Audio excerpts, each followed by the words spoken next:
दोस्तों, target with SDM आप सभी का स्वागत है। आज हम लोग इकोनॉमिक्स अर्थव्यवस्था के कुल 4-5 प्रश्नों को देखने का प्रयास करेंगे जो प्रश्न पूछ चुका है किसी न किसी एग्ज़ाम में, मतलब कि प्रीवियस ईयर के क्वेश्चन को देखने का प्रयास करेंगे। यह मेरा इकोनॉमिक्स का पहला वीडियो है। यदि आप लोगों को अच्छा लगे तो आप लोग कमेंट्स कीजिएगा। चलते हैं प्रश्न की ओर। पहला प्रश्न है, हिंदू वृद्धि दर किससे संबंधित है?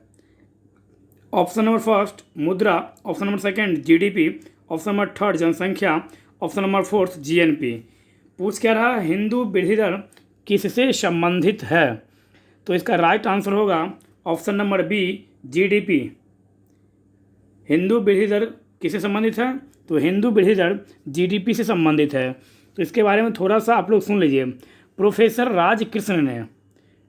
राजकृष्ण जी के द्वारा 1981 में अमेरिकन इकोनॉमिक एसोसिएशन में बोलते हुए हिंदू वृद्धि दर का सर्वप्रथम प्रयोग किया गया था। तो सबसे पहले यहाँ पर से प्रश्न यह बनेगा कि हिंदू वृद्धि दर जो शब्द है इसका प्रयोग सर्वप्रथम किसके द्वारा किया गया? तो प्रोफेसर राजकृष्ण जी के द्वारा किया गया था। कब किया गया था?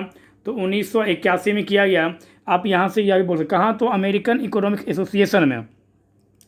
उनके अनुसार हिंदू परंपरा जो विकास के अनुकूल नहीं है अथवा जिसमें विकास को श्रेय नहीं दिया जाता है के कारण ही भारतीय अर्थव्यवस्था में राष्ट्रीय आय की वृद्धि दर 3.5% के आसपास बनी हुई है। तो इस तरह से हम कह सकते हैं प्रोफेसर राजकृष्ण द्वारा प्रयुक्त हिंदू वृद्धि दर राष्ट्रीय आय से संबंधित है। तो यहाँ से आप सीधा समझ सकते हैं हिंदू वृद्धि दर किससे संबंधित है। आपसे पूछे तो जीडीपी से। हिंदू वृद्धि दर किससे संबंधित है? तो राष्ट्रीय आय से। किसके द्वारा यह सब दिया गया? प्रोफेसर राजकृष्ण के द्वारा। कब दिया गया? 1991 में। कहाँ दिया गया? तो अमेरिका इकोनॉमिक्स एसोसिएशन में बोलते हुए सर्वप्रथम इस शब्द का प्रयोग किया गया और उनके द्वारा यह कहा गया कि भारतीय अर्थव्यवस्था में राष्ट्रीय आय की वृद्धि दर 3.5% के आसपास बनी हुई है। स्पष्ट है कि प्रोफेसर राजकृष्ण द्वारा प्रयुक्त हिंदू वृद्धि दर राष्ट्रीय आय से संबंधित है। नेक्स्ट क्वेश्चन में चलते हैं। हिंदू वृद्धि दर किस वृद्धि से संबंधित है? तो हिंदू वृद्धि दर राष्ट्रीय आय से संबंधित है। आप यहाँ से यह भी बता सकते हैं। नेक्स्ट क्वेश्चन की ओर चलते हैं हम लोग। नेक्स्ट क्वेश्चन है, यह विचार कि भविष्य में भारतीय नियोजन में वस्तुओं से अधिक ध्यान व्यक्तियों पर देना चाहिए। कहने का मतलब यह है कि भविष्य में भारतीय नियोजन में वस्तुओं से अधिक ध्यान व्यक्तियों पर देना चाहिए। यह कथन किसका है या यह किसके द्वारा व्यक्त किया गया? Option number first Amartya Sen, option number second Yashwant Sinha, option number third Atal Bihari Vajpayee ji, option number fourth Manmohan Singh ji द्वारा। तो इसका राइट आंसर होगा option number first Amartya Sen ji के द्वारा यह भाषण दिया गया या बोले तो इस शब्द का प्रयोग किया गया भारतीय अर्थव्यवस्था के संबंध में।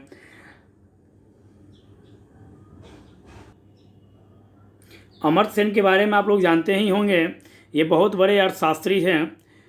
इन्हें 1998 में नोबेल पुरस्कार भी दिया गया था। तो इन्हें नोबेल पुरस्कार दिया गया था, वह था कल्याणकारी अर्थशास्त्र के क्षेत्र में, और अर्थशास्त्र के लिए इन्हें नोबेल पुरस्कार दिया गया।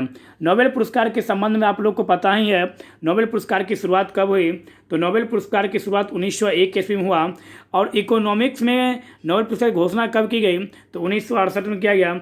लेकिन इकोनॉमिक्स में नोबेल पुरस्कार दिया कब जाता है? तो 1969 से इकोनॉमिक्स के क्षेत्र में नोबेल पुरस्कार दिया जाता है। आप यहाँ से नोबेल के बारे में यह भी कह सकते हैं। और नोबेल पुरस्कार पाने वाले पहले भारतीय जब आपसे पूछे तो नोबेल पुरस्कार पाने वाले पहले भारतीय रविंद्रनाथ टैगोर जी हैं। 1913 ईस्वी में उन्हें नोबेल पुरस्कार दिया गया था गीतांजलि के लिए। मतलब क्या, नोबेल पुरस्कार पाने वाले पहले व्यक्ति, पहले भारतीय जिन्हें साहित्य के क्षेत्र में नोबेल पुरस्कार दिया गया तो वह थे कौन? तो रविंद्रनाथ टैगोर। इकोनॉमिक्स के क्षेत्र में नोबेल पुरस्कार पाने वाले पहले व्यक्ति कौन हैं? तो रैगनर फ्रिश और जॉन टीनबर्गर को नोबेल पुरस्कार पहली बार 1969 में दिया गया। यहाँ से हम लोग यह भी याद रखेंगे। और अमर्त्य सेन जी से आप लोग एक बात और याद रखिएगा, अमर्त्य सेन जी को 1998 में तो नोबेल दिया गया और अमर्त्य सेन जी को 1999 में पंडित रविशंकर और अमर्त्य सेन जी को संयुक्त रूप से भारत रत्न, भारत का सर्वोच्च नागरिक सम्मान भी दिया जा चुका है। तो अमर सिंह जी से हम लोग यह भी याद रखेंगे। यशवंत सिंह जी मंत्री थे, यह भी याद रखिएगा आप लोग। अटल बिहारी वाजपेयी जी हमारे देश के पूर्व प्रधानमंत्री, आप लोग यह याद रखेंगे, जिनका हाल ही में निधन हो गया और ये भी भारत रत्न प्राप्त व्यक्ति थे। अटल बिहारी वाजपेयी जी को भारत रत्न दिया गया, मदन मोहन मालवीय जी के साथ संयुक्त रूप से इन्हें भारत रत्न दिया गया था। आप लोग यहाँ से यह भी याद रख सकते हैं। मनमोहन सिंह जी के बारे में आप लोग को पता ही होगा। भारतीय उदारीकरण का जनक अग्रदूत भी डॉक्टर मनमोहन सिंह जी को कहा जाता है, जो हमारे देश के पूर्व प्रधानमंत्री हैं।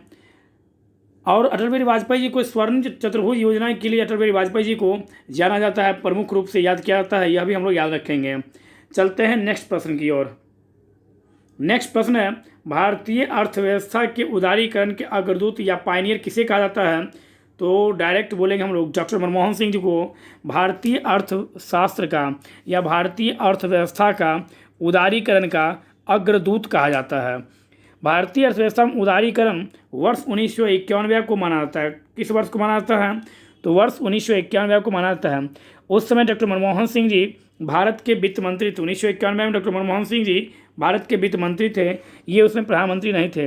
उन्हें ही भारतीय अर्थव्यवस्था का अग्रदूत भी कहा जाता है। आप यहाँ से यह भी याद रख सकते हैं। तो भारतीय अर्थव्यवस्था का उदारीकरण का अग्रदूत या पायनियर किसे कहा था? डॉक्टर मनमोहन सिंह जी को। कब? तो 1991 में। यह उसमें किस पद पर थे? तो यह उसमें वित्त मंत्री के पद पर थे। आप यहाँ से यह भी याद रख सकते हैं। पीवी नरसिम्हा राव के बारे में भी पता ही होगा आप लोग, प्रधानमंत्री थे। डॉक्टर बिमल जलान थे, ये आरबीआई के गवर्नर थे। और पी चिदम्बरम जी अभी भी हैं, पी चिदम्बरम, यह भी आप लोग याद रखें, कांग्रेस के वरिष्ठ नेता हैं।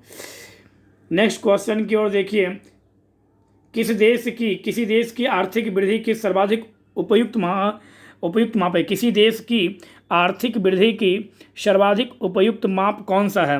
ऑप्शन नंबर फर्स्ट है सकल घरेलू उत्पाद, ऑप्शन नंबर सेकंड है शुद्ध घरेलू उत्पाद, थर्ड ऑप्शन है शुद्ध राष्ट्रीय उत्पाद, फोर्थ ऑप्शन है प्रति व्यक्ति उत्पाद। तो इसका राइट आंसर होगा प्रति व्यक्ति उत्पाद। प्रश्न क्या बोला है? किसी देश की आर्थिक वृद्धि की सर्वाधिक उपयुक्त माप कौन है? तो प्रति व्यक्ति उत्पाद।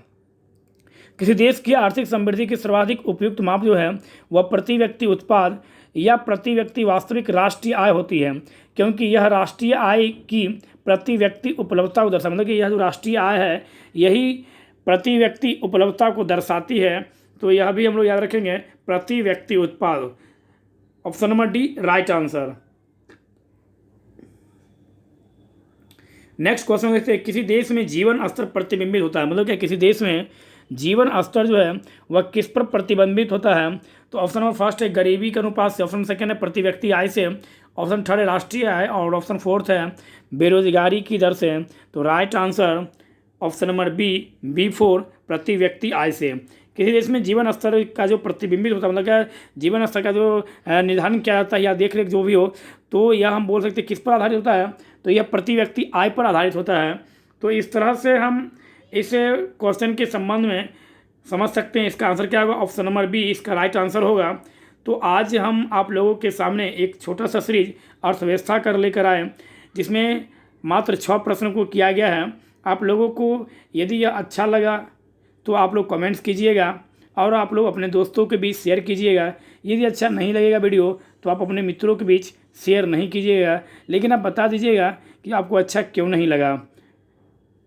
बड़ों का सम्मान कीजिए, छोटों को प्यार दीजिए, स्वस्थ रहिए, मस्त रहिए, खूब अच्छे से पढ़ाई कीजिए। बेस्ट ऑफ लक, हमारी शुभकामना आपके साथ है। धन्यवाद।